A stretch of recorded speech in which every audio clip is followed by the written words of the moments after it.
Nigeria, my country. Nigeria is so corrupt that when they finally, or in a gathering, when they finally see somebody who is not ready to compromise, somebody who is following the rules, somebody who is doing all they should be doing, before you know it, the other ones they will come together and start fighting the person because they believe that that person will be standing in the way of them making money. For example, in an office where they usually share money amongst themselves, they do whatever they like, they spend government money without even, feeling remorse. And then this person comes and says that, this money, what is it meant for? Okay, it's meant for us to buy office supplies. Then why are you people sharing the money? Okay, henceforth, as long as I'm the leader here, we would continue to do the right thing. Before you know it, they might even kill the person. That is the reality in Nigeria. They will collude to kill the person or collude to remove the person from office. And that was exactly what happened with Natasha when she was the chairman of a committee of content. She decided that the money that has always been previously shared, money that is usually allocated to each committee, all of the committee members and the staff of the National Assembly, they will come together and share the money and then go their different ways. Even if they don't have any other meeting apart from that one in the whole months, they would always come together to share the monthly allocation to the committee. Money that is supposed to be used to buy stationaries, anything that they need in carrying out their duties as committee members. They will just share the money and that is it. But Natasha came in and said that no, we would not do that again. What is this money meant for? Okay, it's meant for the running of a committee. Okay, that is what the money will be used for. Leave the money in the account. We are not going to be sharing it. And before you know it, she was replaced. She was taken out of a committee and replaced because she decided to do the right thing. Can you imagine? That is how corrupt Nigeria is. And we are shouting and clamoring every day that, Nigeria is corrupt, Nigeria is corrupt. The same people shouting Nigeria is corrupt, if they have the opportunity of getting to those positions, they will do the same thing. I'm so sorry, but that's the reality.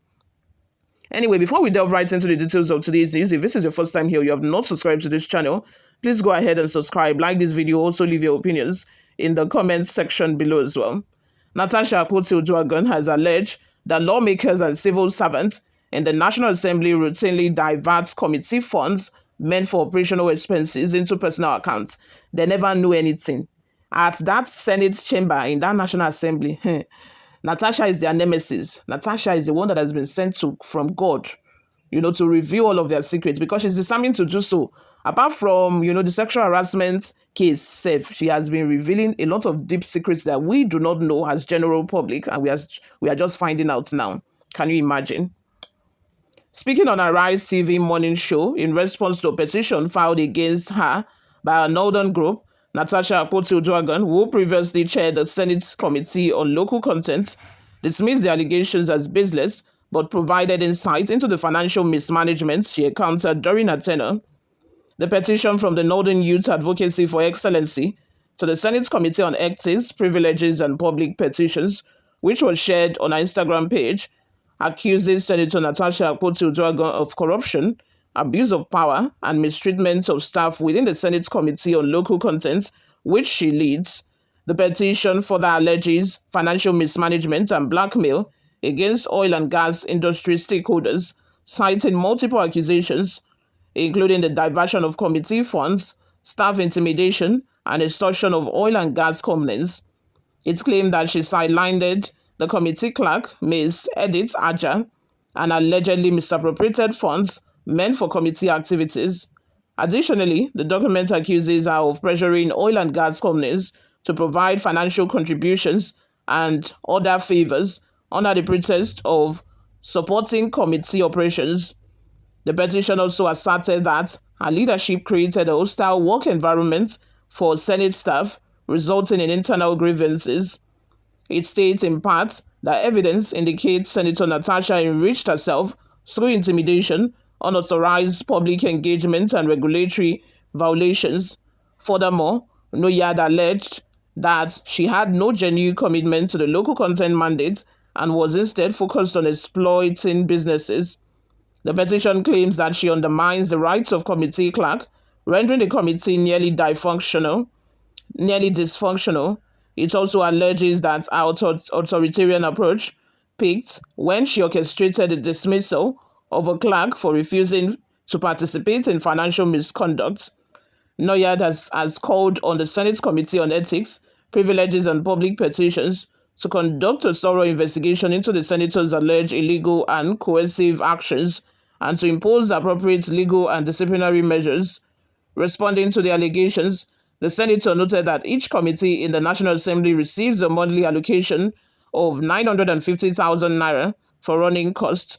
However, she was informed by the committee clerk that the usual practice was to share the funds among committee members and staff instead of using them for official purposes. When I resumed as chairman, the clerk approached me and said, "The first month's payment has come in." When I inquired about its purpose, she explained that it was for logistics, mailed dispatches, and refreshments.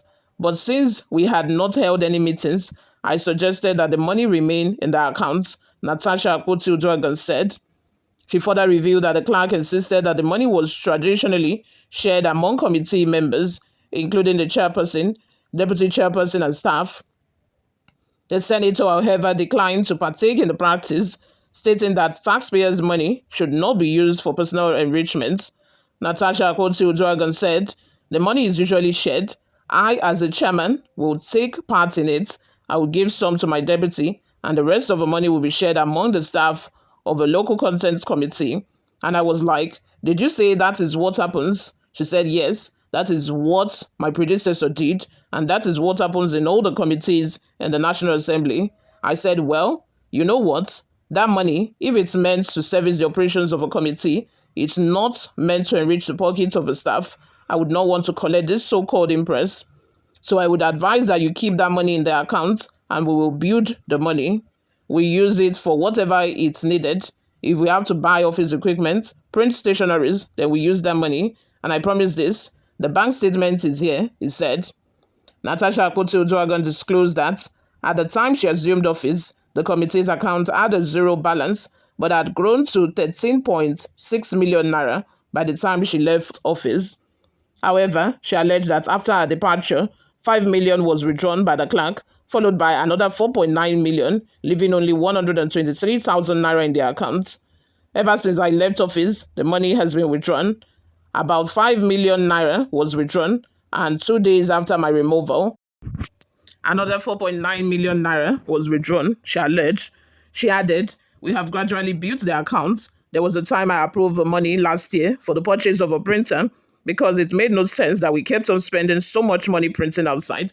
I was like, you know what? Let us have a printer in-house." We bought a printer.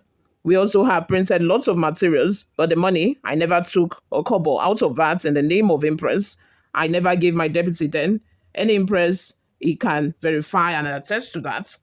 The senator also defended her decision to review the credentials of committee staff, arguing that the local content committee required qualified lawyers and auditors to effectively oversee oil and gas industry regulations. She explained that her request to assess the CVs of committee members was meant to ensure efficiency and accountability, not to harass staff, as alleged by petitioners. She stated, "Now the second allegation there is that I questioned, I harassed the clerk and I tried to call for the CVs of the staff. Now this is it. I believe that the committee was set to oversee the operations of all the IOCs and the national industry players and also strengthen in-country capacity with regards to oil and the oil and gas sector. So such a committee needs the services of lawyers and auditors because we have to look at a whole lot of accounts and how monies are being spent, monies that are due to strengthen the educational and training sectors, how they are being spent." So one thing, again, the clerk told me was that we needed to deploy the services of an external consultant. And I told her, I was like, why do we have to deploy the services of an external consultant when we have in-house staff? The Committee on Local Content had about 10 or 11 staff at a time, and I was like, we should be able to do this job ourselves. I am a lawyer. I can do my own part. Wherever one needs to refer to the Constitution or to the Act as it may, and I believe we should have supporting lawyers, we should have auditors, we should have accountants among the staff. So I asked staff for the CVs so that I could look, and then amongst them, I can write to the clerk of the Senate and say, you know what, can you swap this person because I want to have an effective team to operate? So if that is what they say harassment, then so be it. You all, what are your thoughts? Let's have them in the comment section below. Before we go, let's take a look at just a few reactions online. Godwin Chidi says, funny woman, you think Nigerians are not aware of the rotten corruption going on in the National Assembly and every other government sectors? Natasha, you are part of the Senate, so don't try to absolve yourself because you are as corrupt as your colleagues. Why would anybody even... Victor Iyoha says, the Senate President should be warned that you cannot use one formula to solve all problems. The Senate President should know that this woman is a hard fighter on any issue that has to do with human rights. From her youth till this period of being a politician, all women are not the same. As a leader of the Senate President, you should know this, so human psychology. May God help our democracy from the hands of those who think that money can solve all problems in life. You all, thank you very much for always listening and watching. This is where I'm going to draw the curtain for now. I will see you all in my next video. Bye for now.